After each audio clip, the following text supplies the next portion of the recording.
자, 우리 지난주에 죽음에서 삶을 배우다 1강을 했습니다. 1강을 잠시 이제 복습을 하도록 하겠습니다. 우리가 왜 죽음을 생각해야 하는가? 여러분, 왜 우리가 죽음을 생각해야 됩니까? 첫 번째, 누구에게도 예외가 없기 때문입니다. 우리 중에 누군가는 죽고 누군가는 죽지 않는다면 그 복불복이니까 내가 안 죽을 수도 있겠지 하고 죽음을 대비하지 않을 수도 있습니다. 그러나 여기서 죽음을 맞이하지 않을 사람은 한 사람도 없습니다. 모든 사람이 죽습니다. 모든 사람이 죽습니다. 누구에게도 예외가 없습니다. 그래서 우리 모두는 죽음을 생각해야 합니다. 언젠가는 우리에게 죽음이 다가올 것이기 때문에 죽음을 반드시 생각하고 있어야 됩니다. 그리고 두 번째, 왜 죽음을 생각해야 합니까? 궁극적인 삶의 변화를 위해서입니다. 죽음을 생각하기 전에는 사람이 쉽게 변한다고 했어요? 안 변한다고 했어요? 절대 잘 안 변합니다. 그런데 어느 때 변하느냐? 사람이 죽음의 위기를 한번 맞이하고 그 죽음의 고비를 넘기면 사람이 아주 궁극적으로 삶을 변합니다. 제가 늘 제가 참 좋아하는 본문인데 한번 설교를 하기도 했습니다. 출애굽기 4장에 보면 모세가 나오잖아요. 모세가 하나님의 부르심을 입고 이제 애굽 백성들을 구하러 이제 갑니다. 안 가겠다고 하는 이 모세를 하나님께서 가라고 말씀하시고 보내십니다. 그래놓고는 이집트에 이제 막 들어가려고 하는데 하나님께서 어떻게 하십니까? 죽이려 하시는지라. 여호와께서 모세를 죽이려 하시는지라. 그래서 이 대목이 성경에서는 굉장히 난제입니다. 도대체 하나님께서는 왜 모세를 보내시지 말든지, 보내시면 힘을 주시고 살도록 하셔야 되는데 보내시고 나서는 이집트에 가서 이제 애굽에 이제 막 들어가려고 하는 그 초입에 가서 하나님께서 죽이려 하신지라. 이거는 죽이는 척 하신 게 아니라 진짜 죽이려 하신 거거든요.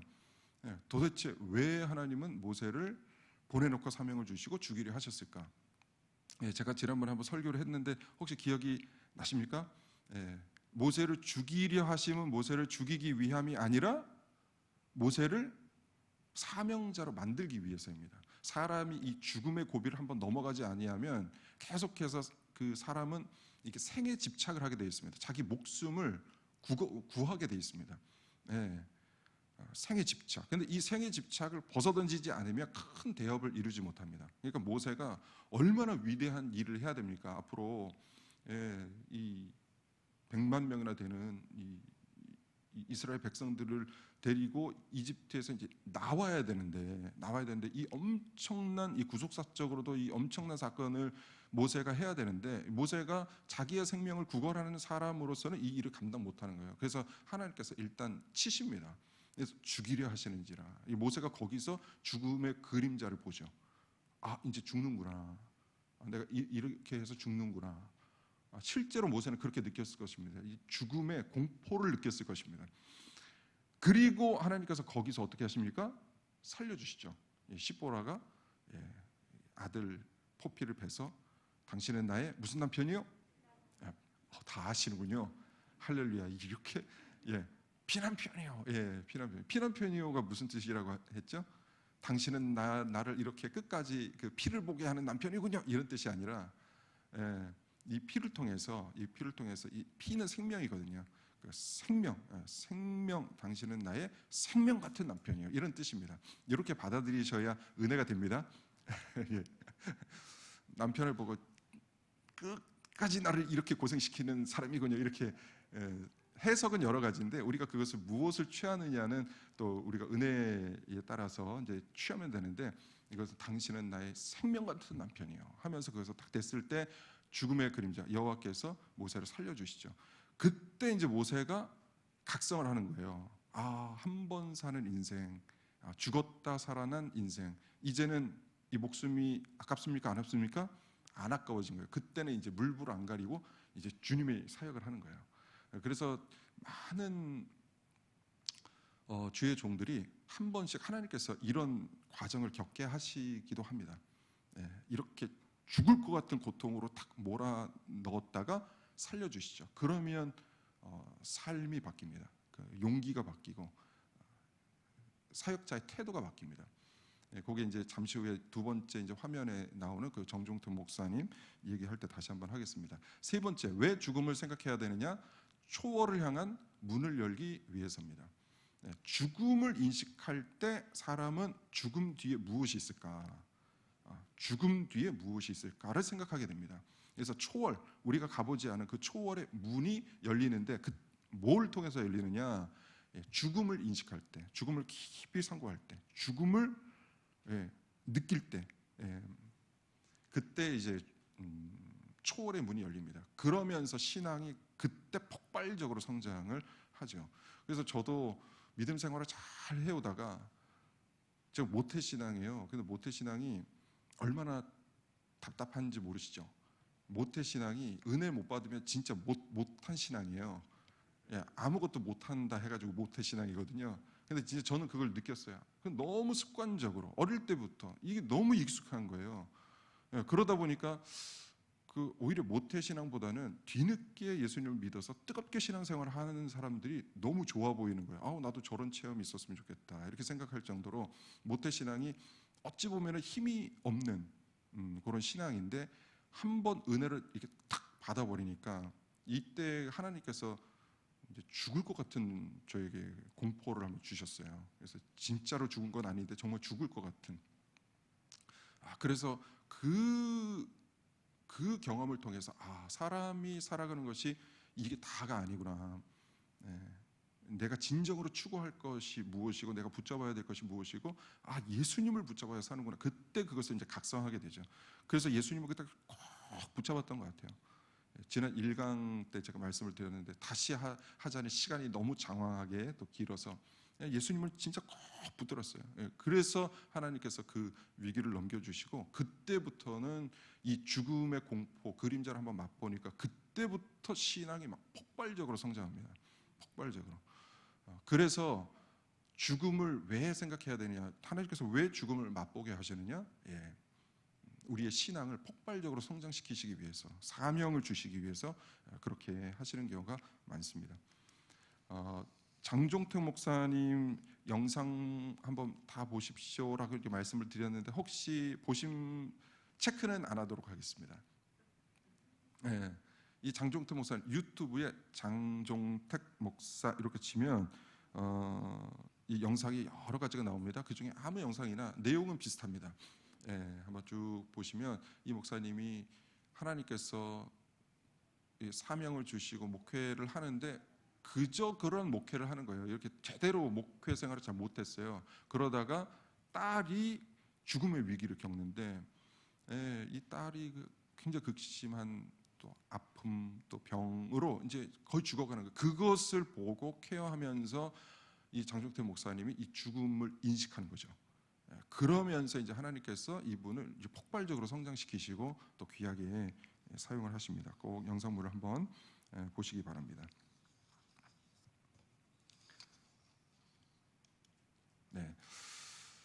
자, 오늘 2강인데요. 2강 죽음에 대한 세상의 관심입니다.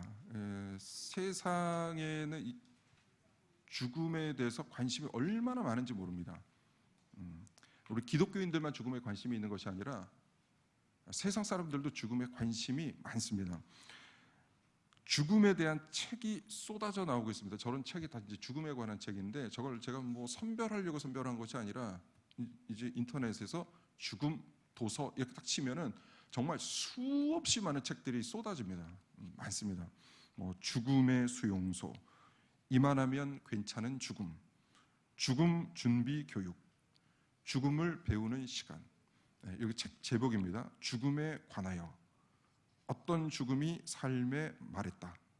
죽음 뒤의 삶. 이거 다 책의 제목입니다. 소설을 포함하면 죽음에 대한 책이 더 많습니다.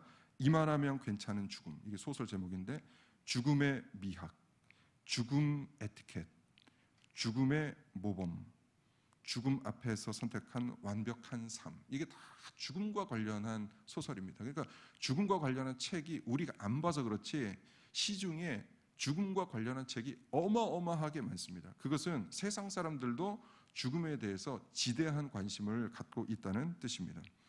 앞으로 죽음 분야는 영적 전쟁터가 될 것이다. 이렇게 죽음 전문가가 말을 합니다.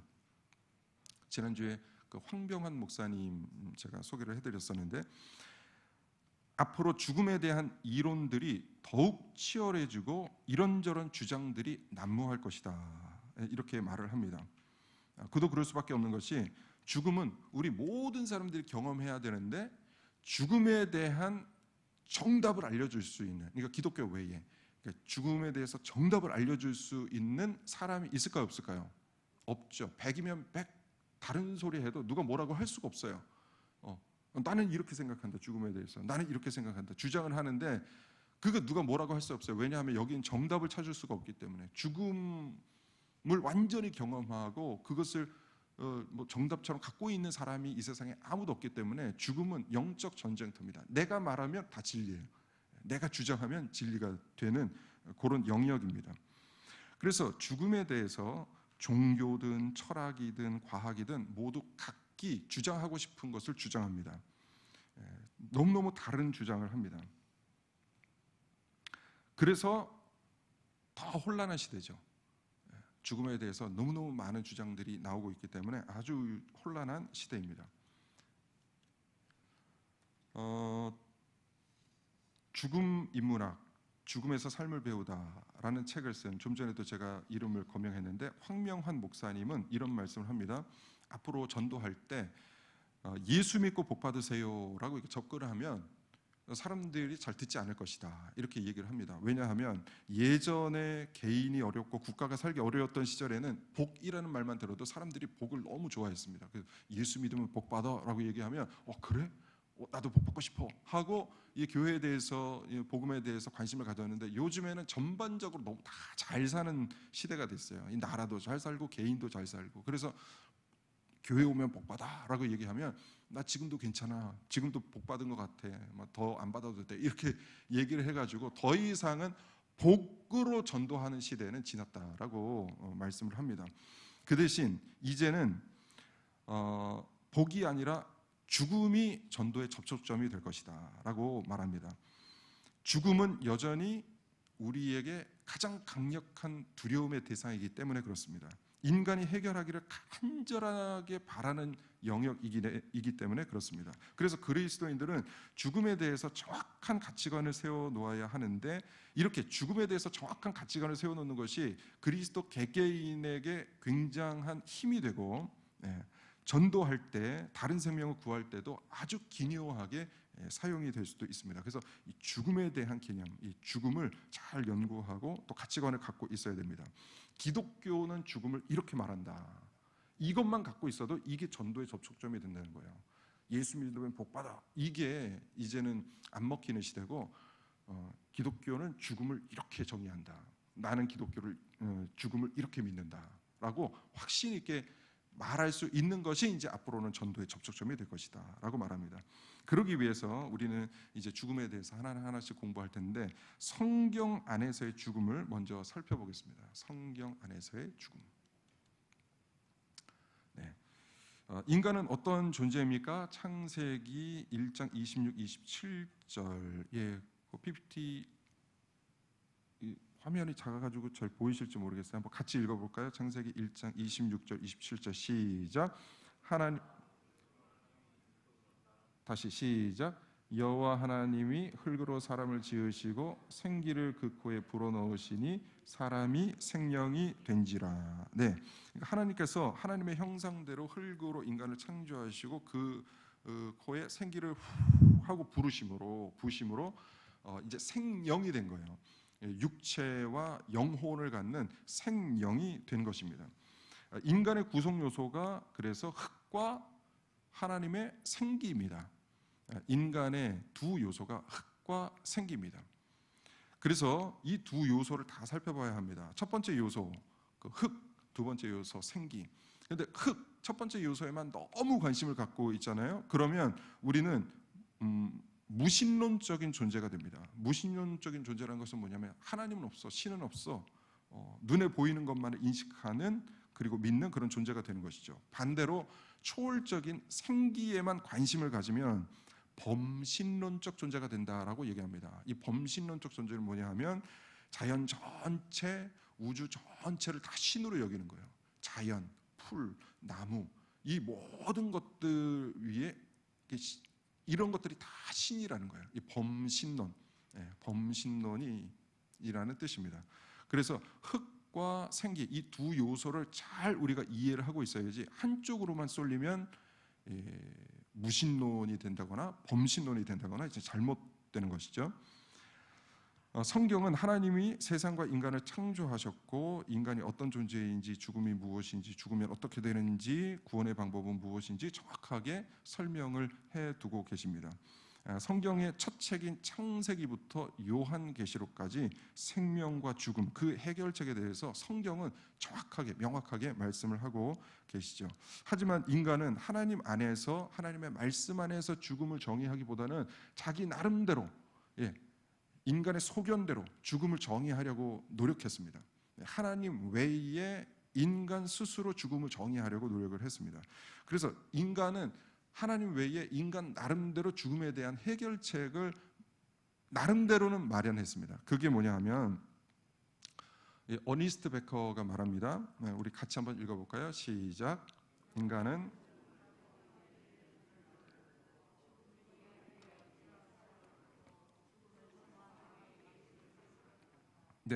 그러니까 죽음을 극복하기 위한 인간의 노력은 아주 굉장했습니다. 그래서 죽음을 극복하기 위해서 종교를 만듭니다. 인간은 여러 종교를 만듭니다. 인간에게는 종교가 많죠. 왜 종교가 많습니까? 그거 다 죽음을 극복하기 위해서 만든 것입니다. 그리고 죽음을 이해하기 위해서 철학을 만듭니다. 철학가들이 막 머리를 싸매고 뭐 여러 가지 철학 사상을 하죠. 그거 왜 그렇습니까? 궁극적으로는 죽음이란 무엇인가 그것을 이해하기 위해서입니다. 그리고 예술을 만들잖아요. 사람들이 예술 활동을 합니다. 이것도 왜 만듭니까? 결국은 죽음을 승화하기 위해서 예술을 만든 것입니다. 그래서 인간의 노력, 그러니까 종교, 철학, 예술, 이 모든 것들이 다 궁극적으로는 인간의 죽음과 연관이 되어 있고 이 죽음을 극복하기 위해서, 승화하기 위해서 만든 것입니다. 그래서 오늘 첫 번째로는 철학을 한번 살펴보겠습니다. 죽음에 대한 인간의 해결책 첫 번째는 철학입니다. 철학. 사람의 인생관을 지배하는 수많은 철학의 흐름이 있는데 이것을 크게 두 가지로 그냥 압축하면 하나는 쾌락주의고 하나는 금욕주의입니다. 하나는 쾌락주의고 하나는 금욕주의입니다. 쾌락주의, 첫 번째 살펴볼 이 쾌락주의는 뭐냐 하면 헤로도토스의 역사라는 책을 보면 옛날에 이집트에서 이제 파티를 합니다. 이집트, 우리 성경에 많이 나오는 그 이집트에서 이제 파티를 하면 이 사람들이 파티 장소에 뭘 갖다 놓냐면 이만한 관을 갖다 놓습니다. 그리고 시신이 있어요. 그리고 그걸 보면서 야, 우리 어차피 다 이렇게 죽어. 우리 다 어차피 이렇게 죽으니까 오늘 마지막 광란의 밤을 보내자. 그러니까 살아 있을 때 노세, 젊은 노세 이 비슷한 거예요. 그러니까 우리 어차피 다 죽으니까 살아 있을 때 막 살아보자라는 뜻이에요. 이렇게 해서 광란의 쾌락을 추구합니다. 이것이 첫 번째 쾌락주의, 죽음을 잊으려고 현실의 즐거움을 탐닉하는 것이 쾌락주의입니다. 쾌락주의의 뿌리를 찾아 들어가면 거기에는 죽음에 대한 인간의 두려움이 있습니다. 이 죽음을 극복하기 위해서 나온 철학이 쾌락주의입니다. 두 번째로 쾌락주의의 반대는 금욕주의가 있습니다. 금욕주의 역시 그 뿌리는 죽음에 대한 두려움입니다. 그러니까 인간의 모든 사상은 죽음과 연관이 돼 있어요. 지금은 우리가 살아가는 시대는 죽음과 조금 동떨어져 있는 시대라고 할 수 있어요. 장례에 가더라도 우리가 장례의 전 과정을 다 참석을 잘 안 하죠. 뭐 입관이나 발인이나 하나만 가서 예배를 드리고 오지 우리가 전체를 다 주관해서 다 보거나 그렇지는 않습니다. 그리고 아이들도 예전에는 할아버지 할머니 친척들 돌아가시면 당연히 다 가서 조문을 했는데 요즘에는 아이들도 잘 안 데려갑니다. 그러니까 죽음과 동떨어지는 시대예요. 죽음을 잘 보지 않으려고 하고 있고 죽음을 잘 보여주지 않으려고 하는 시대입니다. 그래서 죽음이 우리와 굉장히 멀리 있다고 여기는 시대예요. 그러나 인간은 이 죽음과 동떨어질 수가 없습니다. 우리 한 세대, 두 세대만 올라가더라도 이 죽음에 대해서 우리 선조들은 아주 깊이 상고를 했습니다. 묵상을 했었죠. 금욕주일은 죽음을 인정하고 의식하면서 인간의 힘으로, 그러니까 금욕이나 수련 같은 것을 통해서 죽음을 이기기 위한, 죽음을 돌파하려는 시도입니다. 이것이 금욕주의입니다. 그러니까 금욕주의도 결국은 죽음을 이겨보려는 우리 인간의 철학입니다. 여러분, 한 달 후에 죽을 것을 알게 된다면 사람은 두 가지 태도로 나눠집니다. 한 달 후에 내가 죽어요. 그러면 어떤 사람은 통장에 있는 돈부터 다 찾아가지고 죽기 전에 다 써야 되겠다 하는 사람이 한 명 있고, 한 사람은 완전 금욕이죠. 내가 죽음이 이제 임박하니까 아주 경건하게 모든 쾌락을 다 제해버리고 그 죽음만을 막 생각하면서 지내는 사람이 있습니다. 그러니까 죽음을 인간이 어떻게 생각하느냐에 따라서 행동이 달라집니다.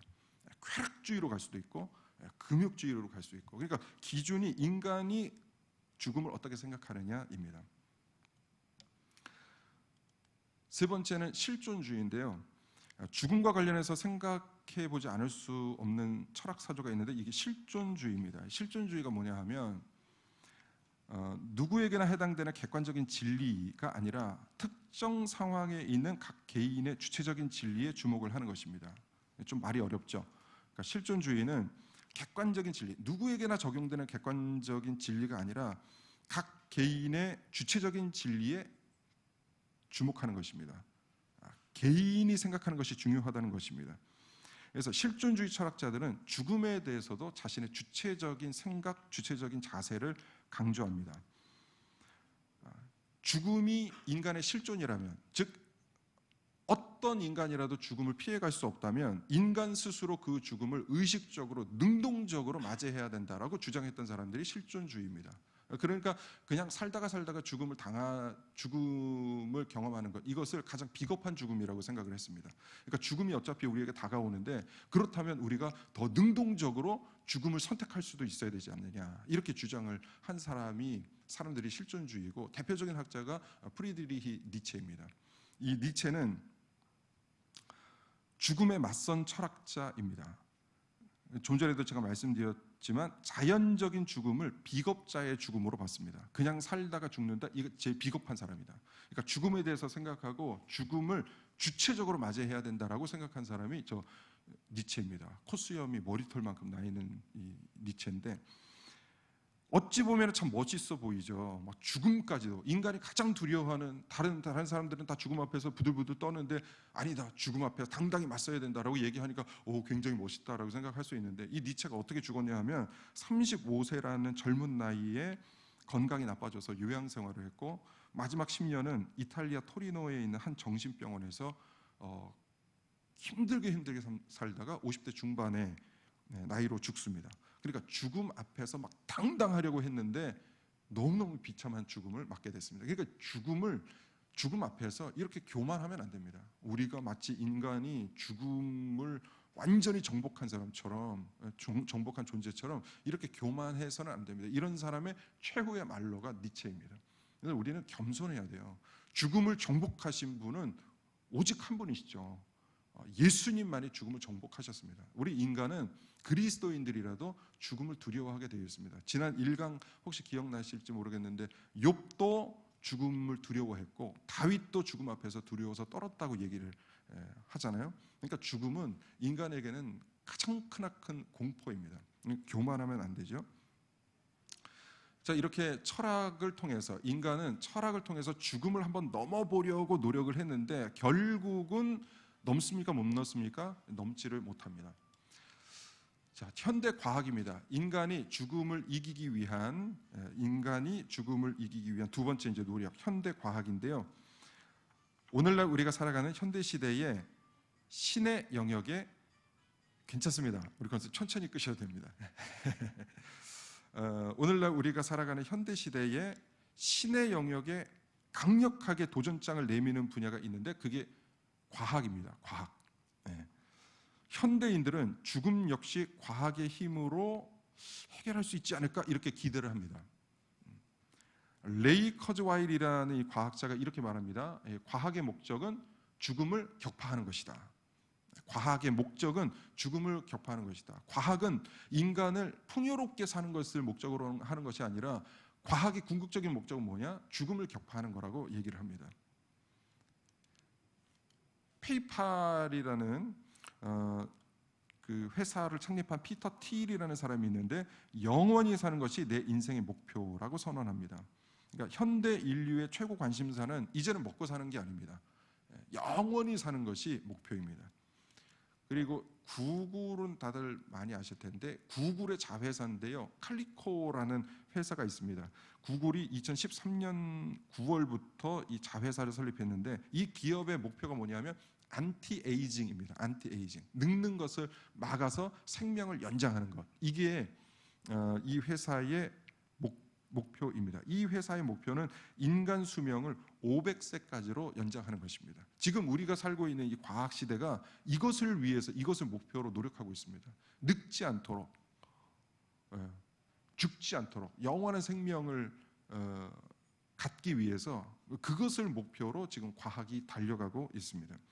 그래서 저기 보면 이제 그 벌거숭이 두더지라는 게 있어요. 사람은 이제 30세 이제 성년이 돼가지고 그때서부터는 이제 하루하루의 그 사망률이 굉장히 급격하게 사람은 이렇게 늘어나는데 저 동물은 벌거숭이 두더지인데 이것은 성체가 돼서 이게 다 큰 성체가 하루의 사망률이 1만 분의 1이라고 합니다. 그러니까 성체가 돼도 거의 늙지 않고 거의 그 상태로 계속 사는 거예요. 그러니까 저 동물을 연구해가지고 인간도 늙는 것을 최대한 방지해가지고 우리도 500세까지 600세까지 그럼 이제 성경에 나오는 그 있잖아요.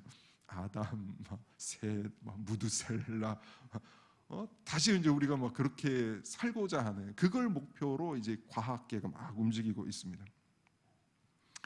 근데 과학을 통한 초인간화라는 것은 뭐냐면 인간의 영역을 뛰어넘는 거죠. 이 과학을 통해서 인간의 영역을 뛰어넘으려고 하는 것을 기술 유토피아, 테크노피아라고 하는데 이게 뭐냐 하면 창세기 3장 11장에 나오는 바벨탑 사건과 같은 것입니다. 그러니까 인간이 할 수 있는 영역이 아니라 하나님의 영역에 막 도달하려는 것. 그러니까 사람은 태어나서 하나님께서 주신 그 수명까지 살고 아름답게 주님께 가는 것이 가장 복됩니다. 복됩니다. 그런데 안 늙으려고 막 더 살려고 막 하는 게 이게 하나님 앞에서는 이게 바벨탑을 쌓는 것과 같습니다. 그래서 우리는 막 1년이라도 막 더 살려고 할 것이 아니라 지금 살아 있을 때 하나님의 그 영원한 나라를 바라보면서 그 나라를 준비하는 자가 가장 지혜로운 자인 줄 믿습니다. 그래서 죽음을 두려워하지 마시고 어차피 모든 사람은 죽는데 그 대신 죽음을 극복하신 분이 있으시다. 그분이 누구신가? 예수 그리스도시다. 그 예수 그리스도를 꼭 붙잡으심으로 죽음의 공포에서 해방되시고 죽음을 이겨나가시는 우리 모든 성도님들이 되시기를 축복합니다. 인간의 해결책, 죽음을 이기기 위한 인간의 해결책. 이제 종교를 한번 살펴보겠습니다. 죽음 인문학이라는 책, 제가 이제 1강에서도 이제 추천 도서로 말씀을 드렸는데 그 죽음 인문학이라는 책에서는 인간이 이 죽음을 이기기 위해서 만들어 놓은 종교, 여러 가지를 다 분석해 놨습니다. 무교, 도교, 불교, 유교, 우리 생활 속에서 많이 접하게 되는 그 종교들을 다 소개하고 있는데 그것을 다 소개할 수는 없고 오늘은 제가 유교와 그다음 뉴에이지교 말씀을 이렇게 들어봤는데 이게 뭔가 이게 잘 모르시는 분들이 많으실 거예요. 그래서 유교하고 뉴에이지교를 좀 설명을 드리겠습니다. 먼저 유교를 살펴보겠습니다. 유교는 어떤 죽음관을 갖고 있을까요? 대부분의 사람들은 유교는 그 종교가 아니라 그냥 문화 아니야? 우리 삶 속에 너무 이렇게 자연스럽게 이게 다 스며들어 있었기 때문에 종교로 여기지 않는 분들이 있습니다. 그런데 결론부터 말씀드리면 유교는 종교입니다. 유교는 제사를 통해 죽지 않을 수 있다고 보는 종교입니다. 인간은 혼백으로 이제 구성이 되어 있는데, 혼은 정신을 주관하고 백은 육체를 주관합니다. 그래서 혼백은 인간이 살아 있을 때는 이제 공존하고 안정된 상태를 유지하다가 죽음을 통해서 혼은 하늘로 날아가고 백은 땅으로 이제 흩어집니다. 이제 후손이 죽은 자의 혼백을 부르는 것이 제사입니다. 여러분, 제사를 지내는 것이 죽은 자의 혼백을 부르는 거예요. 혼백을 부르는 것이 제사이고, 혼백이 만나는 장소가 저기 그림에 나와 있는 그 위패입니다. 위패. 여기에서 혼과 백이 만난다고 여기는 것입니다. 많은 분들이 유교가 종교가 아니라 윤리나 철학이라고 생각을 하시는데 아닙니다. 절대 아닙니다. 유교는 단순히 윤리, 도덕, 철학이 아니고 종교입니다. 왜냐하면 종교적인 답을 추구하고 종교적인 의식을 갖고 있기 때문에 그렇습니다. 타 종교와 같이 자기 존재의 근원을 찾고 죽음 후 영원한 생명을 추구하는 종교입니다. 그래서 종교적 의식, 제사가 있는 종교, 엄연한 종교입니다. 우리가 그러나 유교에 대해서는 좀 우호적인 마음을 조금 이렇게 갖고 있는 게 뭐냐하면, 왜 그러냐 하면 효 사상 때문에 그렇습니다. 효. 우리가 조상님들을 모시고 기억하고 이게 효와 연결되어 있다 생각을 하니까 우리가 이 유교에 대해서는 조금 이렇게 너그러운 마음을 막 가지려고 하는 분들도 있는데 안 그렇습니다. 이 유교도 엄연한 종교입니다. 예, 유교도 종교입니다. 그냥 문화가 아닙니다. 철학이 아니고 종교입니다.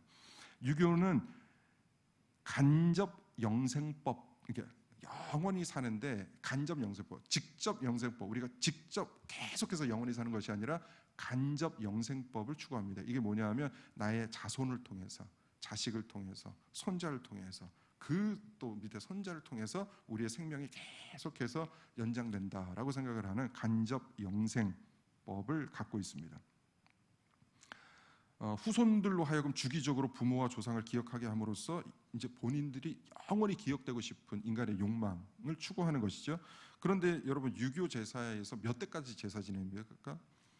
보통 길어봤자 요즘에 뭐 4대 지내죠. 예, 그러니까 벌써 그것만 보더라도 더 이상 후손들을 그 밑으로 가면 후손들이 기억하지 않습니다. 그러니까 기억할 수도 없고요. 그러니까 뻔한 한계를 갖고 있는 종교입니다. 이 박효진 장로님이라는 분이 계시는데, 이 장로님이 간증하시는 것을 제가 한번 들었는데요. 제사상 위 아래 천장에 본인이 이제 직접 보신 거예요. 이 검은 영체들이, 저 그림 제가 그래도 제일 비슷한 거 한번 찾아봤는데, 이 영체들이 막 왔다 갔다 하고 막 들어갔다 나왔다 하고 사람 속에도 들어갔다 나왔다 하고, 이게 너무너무 끔찍해가지고 이 박효진 장로님이라는 분이 막 눈을 씻고 이렇게 봤다고 그래요. 그 제사상 앞에. 네, 그런데 이 귀신들이 막 검은 영체들이 얼마나 막 왔다 갔다 하는지 모른다고, 피라미드 때처럼 막 무리지어서 집을 누비더라, 이런 간증을 하셨습니다. 그래서 여러분, 유교를 단순히 윤리나 철학이나 뭐 효 사상 정도로 보시면 안 되고, 윤리는 엄연한 하나님께서 금하신 이 종교라는 것을 잘 기억하셔서 절대적으로 제사를 지내면 안 됩니다. 고린도전서 10장 20절 말씀 같이 읽겠습니다. 시작. 이방인이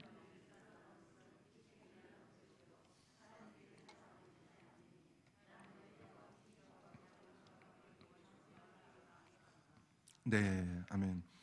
이방인이 제사하는 것은 귀신에게 하는 것이요. 이 박효진 목사, 장로님이 말씀하신 것과 똑같습니다. 이 제사상, 이 귀신들에게 제사하는 것입니다. 절대 제사를 지금도 지내고 계시다 하면 이제 정말 기도하시는 마음으로 우리 집안에서 제사가 끊어지게 하여 주옵소서, 강력하게 기도하시고 나에 대해서, 내 때에서 끊어낸다라고 생각을 하셔야 됩니다.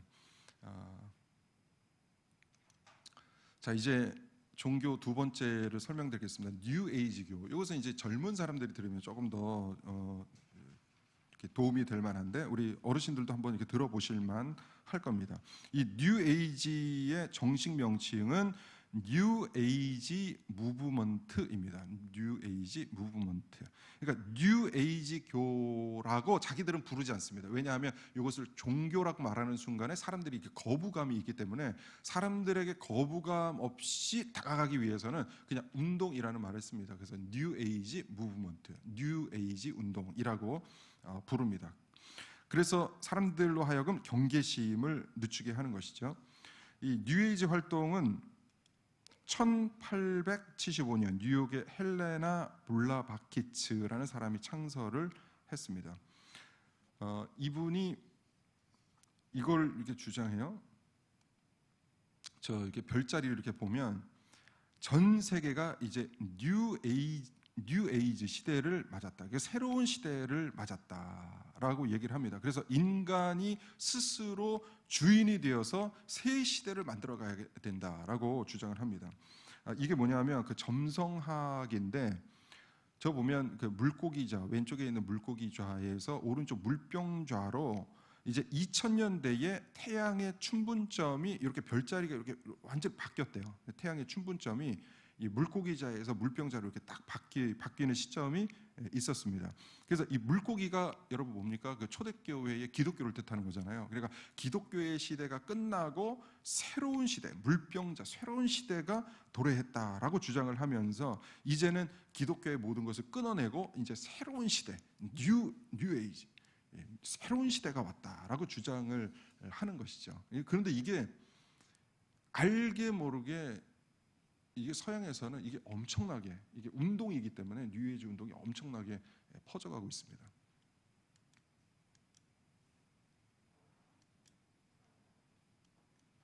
네. 뉴에이지 종교는 어떤 특정 종교를 선호하지 않습니다. 자신들의 목적에 맞는 여러 종교들의 자기들이 쓰고 싶은 거를 이렇게 다 뽑아냅니다. 예를 들면 무속신앙의 영매 뭡니까? 죽은 사람과 혼을 이어주는 그런 사람을 얘기하죠. 그 영매. 그리고 힌두교와 불교의 윤회 이것도 가져다 쓰고 도교에서 말하는 기도 받아 쓰고 점성술 하늘의 별을 보고 운세를 보는 것이죠. 이런 잡다한 신비적인 요소들을 다 끌어와 가지고 자기들이 막 쓰고 싶은 대로 쓰는 것이 뉴에이지입니다. 이 뉴에이지는 죽음을 어떻게 봤냐 하면 사람이 죽어서 이제 환생한다고 봅니다. 환생. 여기서 이제 환생, 이제 불윤회 뭐 이런 것을 이제 가져다 쓰는 거예요. 자기들이 쓰고 싶은 거 다 쓰는 거예요. 뉴에이지 운동은 이제 사람이 죽어서 환생을 하는데 불교에서는 뭐 개, 돼지, 뭐 이상한 생물로 이렇게 다 뭐 태어날 수도 있다라고 주장하는데 여기서는 그렇게 주장하지 않고 환생을 하긴 하는데 사람으로 환생한다고 얘기합니다. 사람이 죽었다가 다시 사람으로 환생을 하는데 이전보다 조금 더 나은 인간으로 환생을 한다는 거예요. 그래서 그 나은 인생을 살다가 다시 죽어서 다시 환생을 하는데 그거보다는 조금 더 나은 인간으로 또 환생을 한다는 거예요. 그러니까 인간이 환생을 할 때마다 조금씩 이제 발전을 해 간다는 거예요. 그래서 그게 계속해서 발전해 가다 보면 그 인간이 누가 된다? 신이 된다고 얘기를 하는 거예요. 그래서 완성을 향해 막 나아가는 것이죠. 그래서 뉴에이지는 어떻게 보면 굉장히 낙관적입니다. 아, 그래? 나도 죽으면 다시 인간으로 태어나는데 더 나은 인간으로 태어나? 그리고 낙관적이잖아요. 심판 없습니다. 더 계속해서 환생한다고 이야기를 합니다. 이 뉴에이지 운동과 이제 연결되어 있는 것이 이제 근사 체험이라는 것이 있습니다. 근사 체험. 근데 이 근사 체험이 사실은 비과학적인 분야인데 근사 체험이 뭡니까? 죽음을 경험한 사람들의 그 통계를 가져왔는데 이 통계라는 것이 뭐죠? 통계라는 수단은 굉장히 과학적이고 체계적이죠. 통계를 내니까 객관적이어 보이잖아요. 그러나 이 근사 체험 자체가 객관적인 분야가 아니기 때문에 이게 과학적인 분야가 아니기 때문에 이게 과학이라고 할 수는 없는데 이 사람들이 이 통계 이것을 이용하는 이 수단을 통계를 사용해서 마치 이 근사 체험이 과학적인 것처럼 이렇게 둔갑을 시켜서 요즘 이 뭐 근사 체험과 관련한 얘기들이 많이 나옵니다. 이 근사 체험이라는 게 뭐냐면 사망 판정을 받은 사람이 다시 살아나는 거예요. 다시 살아나는데 그 죽었던 그 의식이 없었을 동안에 겪은 그 체험들을 다 다 모아가지고 그것을 이제 통계적으로 분석을 한 것이죠. 이게 이제 커네스 링이라는 교수, 미국의 코네티컷 대학의 심리학 교수인데 이 사람이 102명에 달하는 근사 체험자들을 대상으로 이런 그 통계를 이용해서 마치 과학적이고 객관적인 방법인 양 연구 결과를 발표했습니다.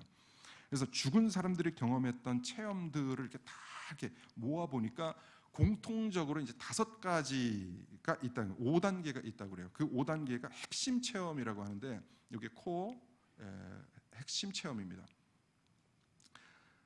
이런 경험을 했던 사람들을 다 얘기를 들어보니까 이 5가지 뭐가 이제 공통점이냐? 첫 번째로는 사람이 딱 평화로워집니다. 죽으면 순간 이게 평화로워진다고 합니다. 그러다가 체외 이탈. 내가 이렇게 죽어 있고 내 몸이 이렇게 누워 있고 내가 이렇게 뜨는 거예요. 내가 떠가지고 나의 죽어 있는 모습을 이렇게 보는 거죠. 뭐 그런 얘기들은 이렇게 종종 들으셨죠. 나의 영혼이 이렇게 떠가지고 나의 죽어 있는 모습을 이렇게 보는 거예요. 이게 두 번째고, 그 다음에 세 번째가 어둠으로 들어가기인데 이 깜깜한 공간 속으로 굉장히 빠른 속도로 통과를 한다고 합니다. 이것이 어떤 사람은 터널이다, 어떤 사람은 동굴이다, 어떤 사람은 뭐 나무통이다, 뭐 원통이다, 뭐 여러 가지 뭐 얘기를 하는데 어쨌든 이게 다 조합을 하면 이 깜깜한 어떤 그 터널을 이렇게 딱 계속해서 빠른 그 속도로 통과를 한답니다. 그러다가 저 앞에서 환한 빛이 하나 이게 보이는 거예요. 이게 네 번째 빛인데 그 빛이 이제 가까이 갈수록 굉장히 밝아집니다. 그리고 이제 그 빛의 존재를 만나게 되는 것이죠. 그래서 색깔이 아주 선명한 세계를 보기도 하고 형용할 수 없는 아름다운 음악을 듣기도 한다고 합니다. 이 단계의 핵심은 이제 그 빛의 존재를 만나는 거예요. 그러면서 이 빛의 존재와 함께 나의 지나간 삶을 이제 회고하는데 도덕적인 관점에서 내 삶을 지나간 삶을 이제 평가를 하죠. 그런데 이 존재는 어떠한 이 빛의 존재는 나를 책망하지 않습니다. 나를 힐난하지 않고 나를 끝까지 포근하게 감싸줍니다. 이 하나님이 아니니까 여러분 이게 하나님인가 이렇게 생각하시면 안 돼요. 그 빛의 존재가 이들이 얘기하는 거예요. 이 빛의 존재가 나를 환하게 이렇게 비춰주면서 나를 굉장히 포근하고 안온하게 이렇게 감싸준다고 합니다. 그러면서 너 왜 그때 나쁜 행동을 했는가? 너 왜 그거밖에 못했는가? 이렇게 얘기하지 않고 끝까지 감싸준다고 합니다. 아주 놀라운 경험, 빛의 존재로부터 오는 무조건적인 사랑을 경험한다고 합니다. 그래서 이 빛이 누군가? 이 코네티컷 링이라는 교수는 이렇게 얘기합니다. 그것이 진짜 그러니까 진짜 나의 모습이다. 나의 모습이다. 그러니까 지금 우리가 나의 모습을 보면 내가 경험하는 나는 전체 나라는 전체 나의 일부분을 보는 것이고 이 코네티컷 링 교수는 그 빛의 존재가 진짜 나의 모습이다라고 얘기를 하는 것이죠. 하이어 셀프라고 하는데, 그리고 이 빛을 만난 다음에 어떠한 장벽 앞에 딱 서게 되는데 그 장벽이 이승으로 돌아올 수 없는 마지막 관문입니다. 거기를 이제 통과하면 이제 이승으로 돌아올 수 없고 거기서 돌아가라라고 이제 제안을 해서 자기들이 이제 돌아왔다. 그래서 다시 그 죽음의 벽을 뚫고 이제 다시 일어나는 것이죠.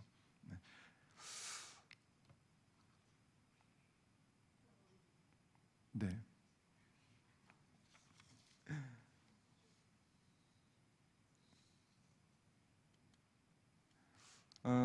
이 빛이 여러분 무엇입니까? 기독교 영성가 메리 앤 린드라는 사람은 뉴에이지 영성은 기독교 신앙과는 전혀 맞지 않는 것이다 라고 얘기하면서 그 죽음 이후에 봤다는 그 빛, 사랑의 빛, 나를 안온하게 쏴줬던 그 빛이 뭐냐 하면 고린도후서 11장 우리 14절 말씀 같이 읽겠습니다. 네, 11장 14절 같이 시작.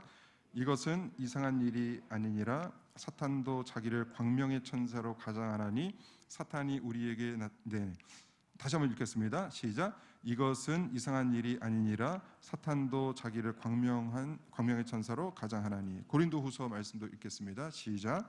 그러므로 사탄의 일꾼들도 자기를 의의 일꾼으로 가장하는 것이 또한 대단한 일이 아니니라. 그들의 마지막은 그 행위대로니라. 네. 그러니까 이 빛이 뭐냐 하면, 그러니까 사탄이 천사처럼 둔갑해서 사람을 미혹하는 것입니다.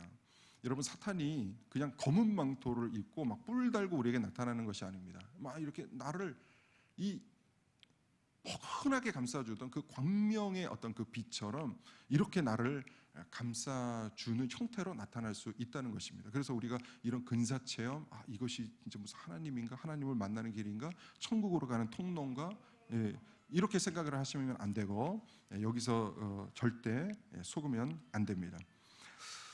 이제 마무리를 또 하도록 하겠습니다. 네, 그리스도와 사탄의 치열한 영적 전쟁은 여러분 지금도 계속해서 치열하게 이루어지고 있습니다. 사탄은 창세기 선악과 사건 이후에도 계속해서 인간을 향해서 거짓의 손길을 내밀고 있습니다. 죽음을 이해하기 위한 인간의 철학, 죽음을 이길 수 있어, 죽음 앞에서 포기하고 그냥 즐겨, 이게 뭐라고 했죠? 철학 중에 쾌락주의. 죽음을 이겨봐, 극도의 고행, 수행을 통해서 죽음을 이기려고 하는 것이 무엇입니까? 금욕주의. 죽음 앞에서 당당해, 너는 죽음을 극복할 수 있어, 이게 뭐죠? 실존주의입니다. 그리고 과학을 믿어, 이제 인간이 죽음을 극복할 날이 머지않았어, 이렇게 얘기하는 것이 과학 신봉주의입니다.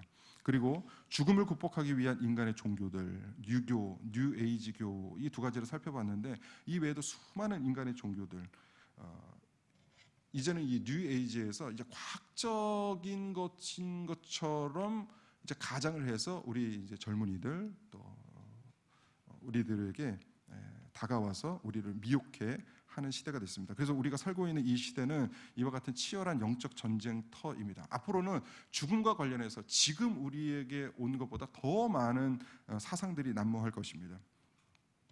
근데 여러분 한번 이렇게 보세요. 재미있는 거 이제 마지막으로 한번 보면, 인간의 철학도 어느 방향으로 흐르냐 하면은 이 실존주의로 흐르잖아요.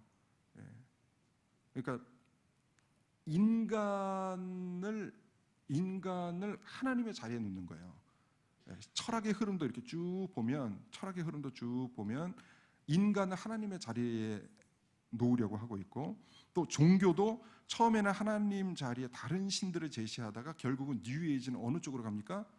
인간이 환생해서 신이 된다는 거예요. 그러니까 종교도 결국은 하나님의 자리에 인간을 놓는 거예요. 철학도 하나님의 자리에 인간을 놓고, 종교도 하나님의 자리에 인간을 놓습니다. 그러니까 결국은 인간을 놓는 거예요. 인간을 높이는 거예요. 이제 계속해서 인간을 높이는 시대가 됩니다. 이 모든 것이 창세기 3장 사건의 연장이죠. 선악과를 따먹으면 네가 하나님이 될 수 있어. 요 사건입니다. 요거 똑같은 것입니다.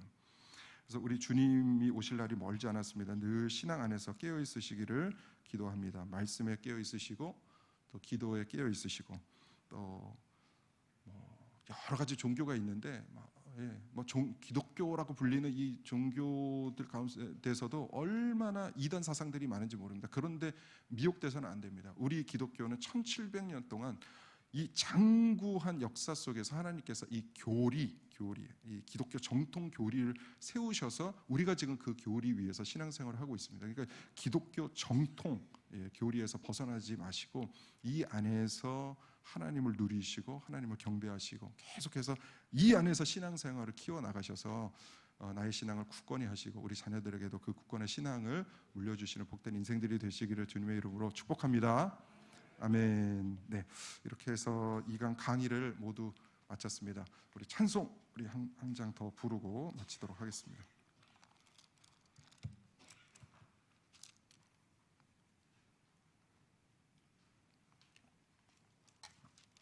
500장 부르겠습니다. 500장.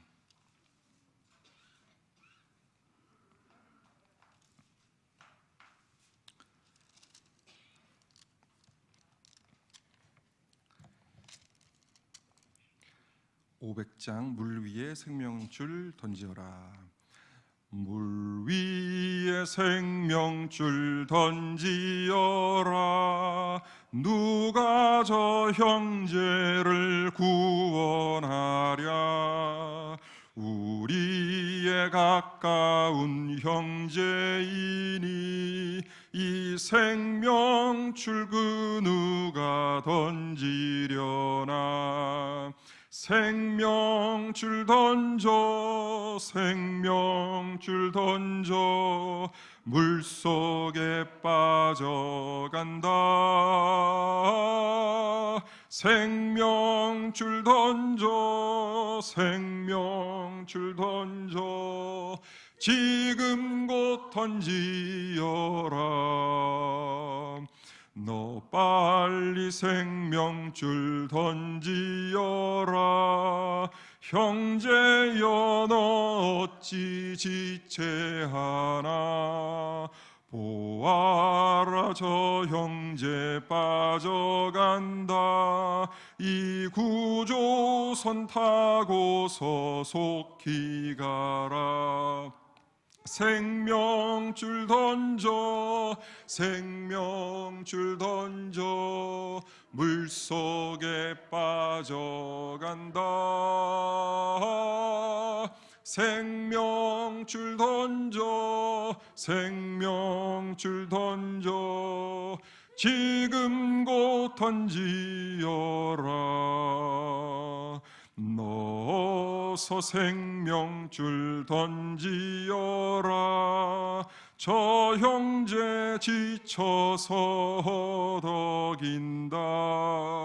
시험과 근심에 거센 풍파 저 형제를 휩쓸어 몰아간다. 생명줄 던져 생명줄 던져 물속에 빠져간다. 생명줄 던져 생명줄 던져 지금 곧 던지어라. 위험한 풍파가 곧 지나고 건너편 언덕에 이르리니. 형제여 너 어찌 지체하나. 곧 생명줄 던져서 구원하라. 생명줄 던져 생명줄 던져 물속에 빠져간다. 생명줄 던져 생명줄 던져 지금 곧 던지어라. 우리 이 시간 함께 합심해서 기도하겠습니다. 하나님, 죽음에서 삶을 배우다 강의를 들었는데 이제